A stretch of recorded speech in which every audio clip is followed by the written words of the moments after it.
Most Canadians breathe a sigh of relief when they finally retire. The paycheck from work is gone, but you've got your RRSP savings ready to fund the next chapter of your life.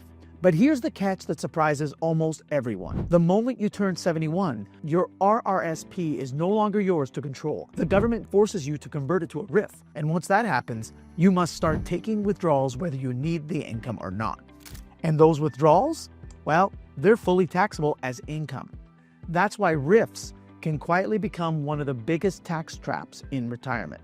If you're not careful, mandatory withdrawals can push you into a higher tax bracket, triggering old age security clawbacks, and even leave your surviving spouse with an even bigger tax burden down the road. So let's break this down. How RRIF withdrawals really work, the mistakes most retirees make, and the smart ways you can reduce your retirement tax bill.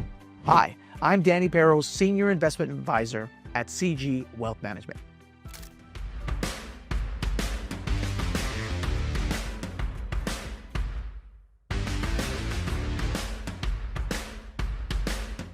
Today, we're unpacking RRIF withdrawals, what they are, how they work, and most importantly, strategies to reduce the taxes you'll pay on them. If you're approaching retirement or already there, this is essential because the decisions you make around RRIFs can mean the difference between thousands lost to the CRA and thousands kept to fund your lifestyle or to pass on to your family. If you find this content valuable, don't forget to like, comment, and subscribe for more expert financial content.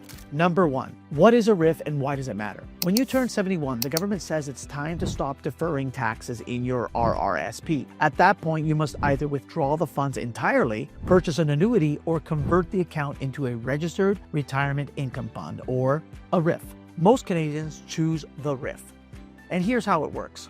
Once the RRSP becomes a RRIF, you're required to take out a minimum amount each year based on your age and the account balance. At 72, the minimum withdrawal is 5.28%, but by 80, it's over 6%, and by 95, it's more than 20%. That means the older you get, the more you're forced to withdraw, even if you don't need the income.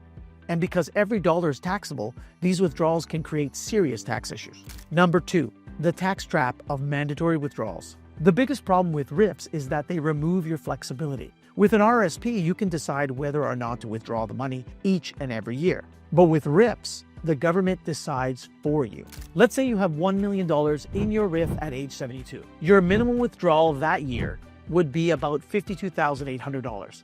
Add CPP and OAS and maybe a pension, and you're suddenly at the $90,000 to $100,000 tax range. That's right, the OAS clawback line. Now imagine by age 80 when the minimum withdrawal is almost 7%. On that same $1 million, if it hasn't gone down, that's nearly $70,000 a year. Layer in other income and you could easily find yourself in the top tax brackets. This is why many retirees feel blindsided. They thought that saving in their RRSP was a smart move, and it was, but they never planned for the tax consequences of taking the money out.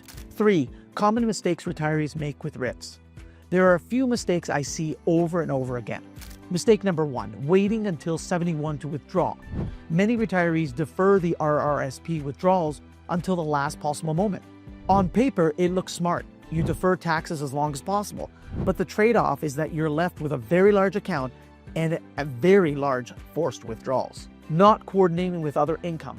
RRIF withdrawals don't happen in a vacuum. They pile up on top of CPP, on top of OAS and pensions and non-registered income.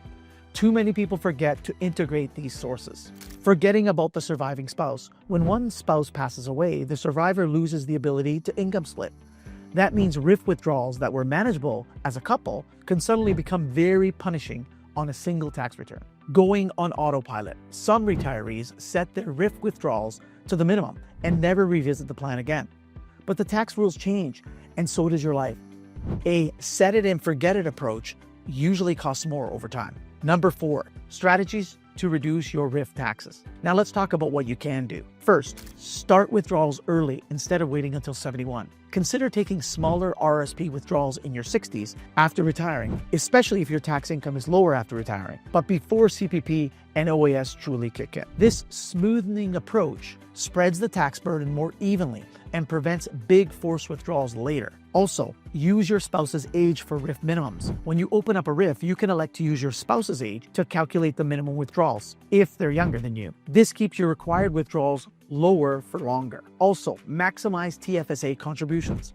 One of the smartest moves is to take RRIF withdrawals you don't need for spending and move them into a TFSA. That way, the funds continue to grow tax-free and can be withdrawn without affecting your taxable income in the future. Also, income splitting if you're over 65. Eligible pension income, including RRIF withdrawals, can be split with a spouse. That often reduces the combined tax bill and may help both spouses stay under that dreaded OAS clawback line. Also, consider partial RSP to RRIF conversions earlier, so you don't have to convert all your RSPs at once. Converting a portion earlier gives you more flexibility, especially if you want to balance those withdrawals between accounts. Charitable giving.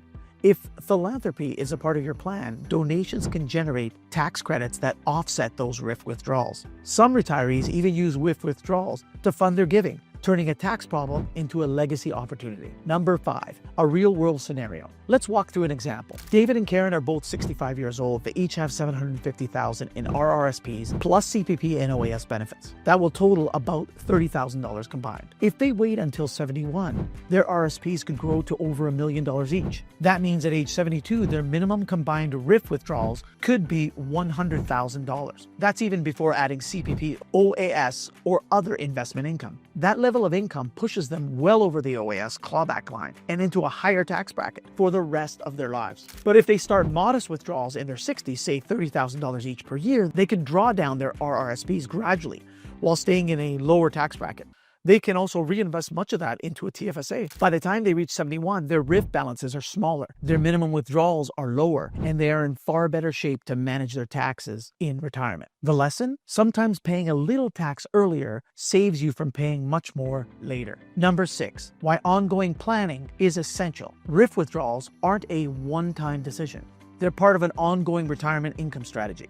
Your tax bracket will change year to year. Investment performance will change.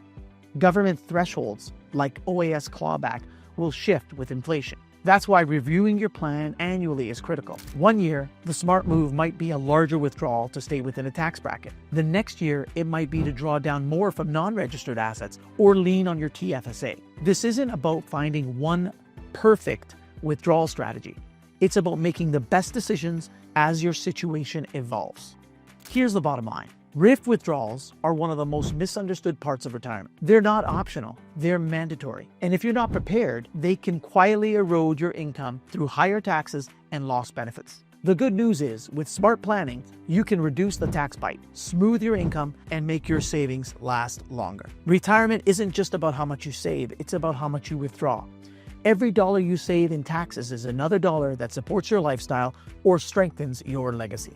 If you want a second opinion on your withdrawal strategy, book a time with me using the link in the description below. Remember to act now because money never sleeps.